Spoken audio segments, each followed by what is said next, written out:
मधुकामिनी पर गुच्छों में फूल चाहिए तो ये वीडियो जरूर देखिएगा। मधुकामिनी, मनोकामिनी, मुरैया पेनिकुलाटा इस पौधे को बोलते हैं।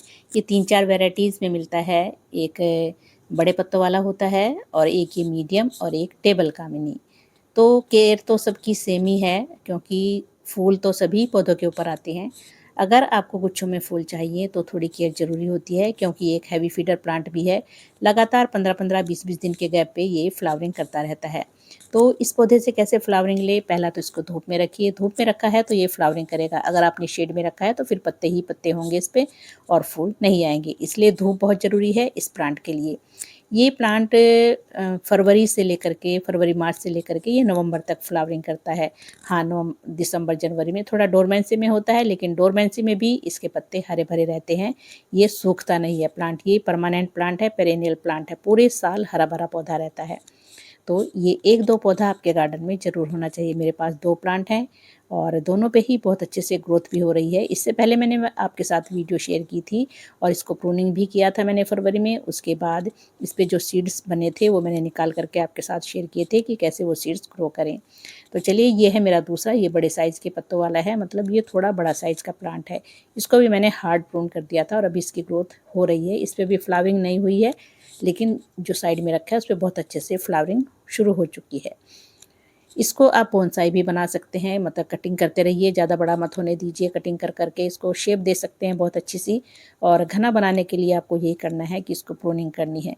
जब इस पर फ्लावरिंग आ जाए तो फिर सेमी प्रूनिंग कीजिए। वो फूल जब गिर जाते हैं तो वहाँ से थोड़ी थोड़ी सी टिप ऊपर से तोड़ दीजिए, पिंच कर दीजिए। उसके बाद नई ब्रांचेज आएंगी तो नई फ्लावरिंग होगी। 15-20 दिन बाद दोबारा से इस पर फ्लावरिंग होने लगती है। चलिए, सनलाइट हो गई और फ्लावरिंग की बात हो गई। अब फ्रेंड्स, इसको पानी कितना चाहिए? अभी गर्मियों में दोनों टाइम पानी दीजिए आप इसमें। और इसका पानी सूखना नहीं चाहिए, मिट्टी थोड़ी मॉइस्ट रहनी चाहिए।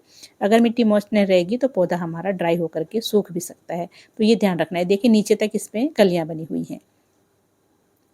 अब इतनी कलियों के लिए फ्रेंड्स, अब इसको अगर आपको हरा भरा रखना है, अभी मैं इसमें फर्टिलाइज़र देने वाली हूँ पोटेशियम रिच, क्योंकि और ज़्यादा कलियाँ और फूल बने इस पौधे के ऊपर और पौधा हेल्दी भी रहे, तो उसके लिए हमें फर्टिलाइज़र।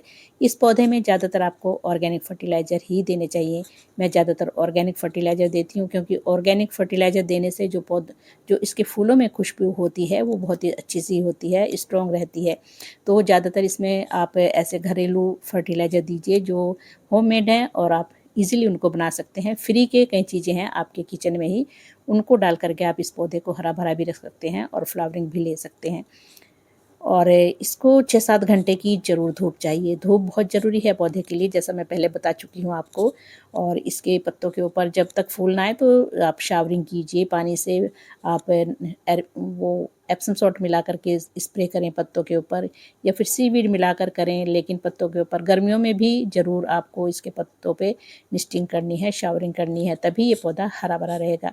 लेकिन जब फ्लावरिंग हो तब आप शावरिंग ना करें, नहीं तो फूल बहुत जल्दी से झड़ जाते हैं।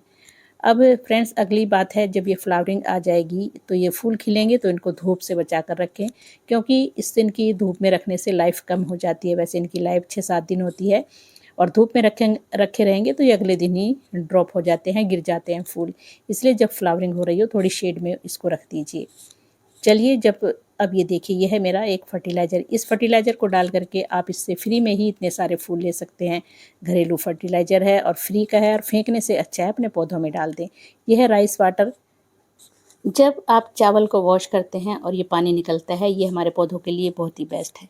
किसी भी पौधे में आप इसको डाल सकते हैं। इसमें बहुत सारे पौष्टिक तत्व हैं जो हमारे पौधे की ग्रोथ तो करते ही हैं, पौधे को फ्लावरिंग भी देते हैं और मिट्टी में गुड बैक्टीरिया भी इससे पैदा होते हैं और इंसेक्ट भी नहीं होते।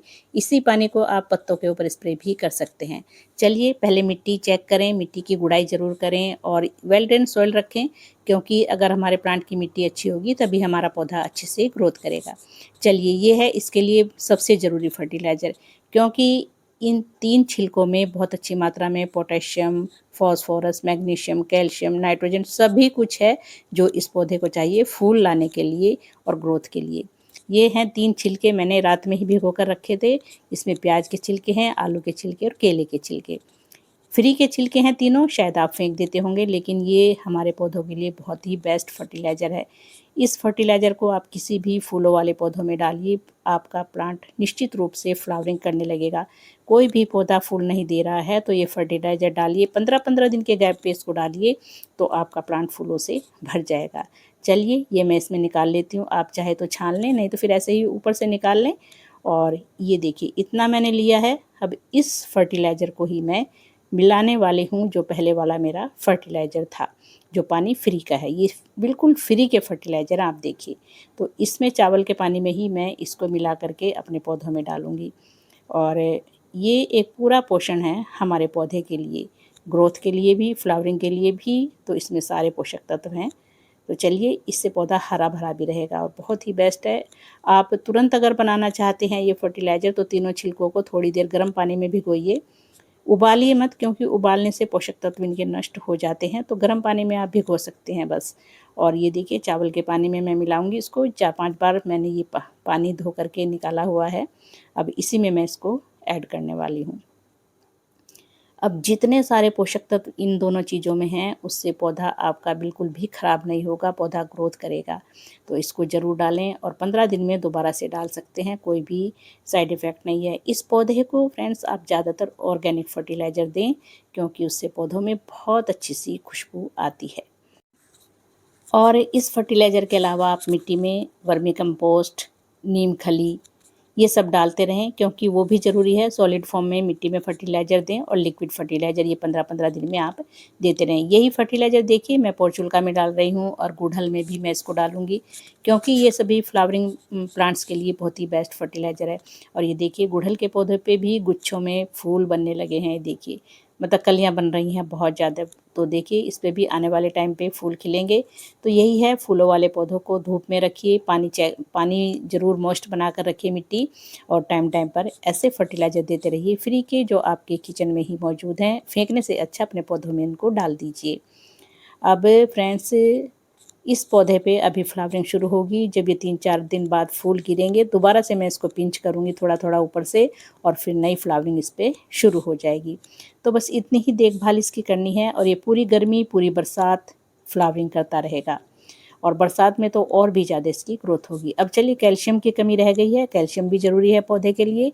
तो मैं कैल्शियम के लिए ये चॉक का टुकड़ा ऐसे डाल दूँगी। वैसे तो आप ग्राइंड करके डालिए, क्योंकि ये बहुत दिन लगते हैं इसको ऐसे डाल करके हम छोड़ देते हैं। तो लेकिन धीरे धीरे जड़ों तक ये कैल्शियम पहुँचता रहेगा। तो चॉक डाल दें आप, या फिर अंडे के छिलके डाल सकते हैं, या फिर थोड़ा सा चूना भी डाल सकते हैं। बस इतनी देखभाल है इस पौधे की। तो अभी आने वाले टाइम पे मैं इसकी फ्लावरिंग दिखाऊंगी आपको कि कैसे सुंदर लगता है ये पौधा फूलों से भरा हुआ। तो फ्रेंड्स यही ऑर्गेनिक फर्टिलाइज़र डाल करके, फ्री के फर्टिलाइज़र डाल करके आप इस पौधे की ग्रोथ के साथ साथ इस पे भरपूर मात्रा में फ्लावरिंग ले सकते हैं। गुच्छों में जब फूल खिलते हैं तो बहुत ही सुंदर लगता है ये पौधा। और अभी इस पे कलियाँ बनी हुई हैं। देखिए मैं इसका 4-5 दिन के बाद आपके साथ शेयर करूँगी इसका वीडियो। तो चलिए दिखाती हूँ मैं अभी आगे आपको इसके फ्लावरिंग कैसे आई है। ये देखिए, ये है इसकी फ्लावरिंग, भरपूर मात्रा में बहुत सारे फूल आ गए हैं, और अभी कलियाँ थोड़ी सी बाकी हैं। तो इसी तरह से आप भी अपने प्लांट पे फ्लावरिंग लें, और इतनी अच्छी खुशबू आ रही है कि बहुत ही अच्छी, मन कर रहा है कि इसी पौधे के पास बैठे रहें। तो देखिए कितना सुंदर है, खुशबूदार है। अब मैं क्या करूँगी, इसको यहाँ से थोड़ा उठा कर कैसी जगह रखने वाली हूँ कि इसको ज़्यादा धूप ना मिले, नहीं तो क्या होगा, ये फूल बहुत जल्दी गिर जाएंगे। ये देखिए जड़ों तक भी इस पर फ्लावरिंग है। इसके बाद जब फूल इसके झड़ जाएंगे, वहाँ से फिर हम थोड़ा सी सॉफ्ट प्रूनिंग करेंगे। उसके बाद नई ग्रोथ होगी, फिर दोबारा से फ्लावरिंग होगी। तो 15-20 दिन में दोबारा इस पर फ्लावरिंग शुरू हो जाती है। तो फ्रेंड्स यही थी जानकारी। मधुकामनी जरूर लगाइए, खुशबूदार फूलों वाला पौधा है और शुभ पौधा भी है। स्ट्रेस दूर करता है, मानसिक शांति देता है। तो ये पौधा आप अपने गार्डन में ज़रूर शामिल करें। और जब नाइट में मैं इसको देखती हूँ अंधेरे में आकर के, एकदम से ऐसे लगते हैं जैसे बहुत सारे स्टार खिले हुए हैं एक जगह पे ही। तो बहुत ही सुंदर पौधा है।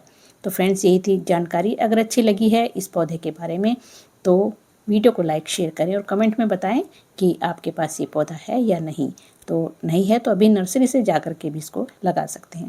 Thank you dear friends, video देखने के लिए बहुत बहुत धन्यवाद।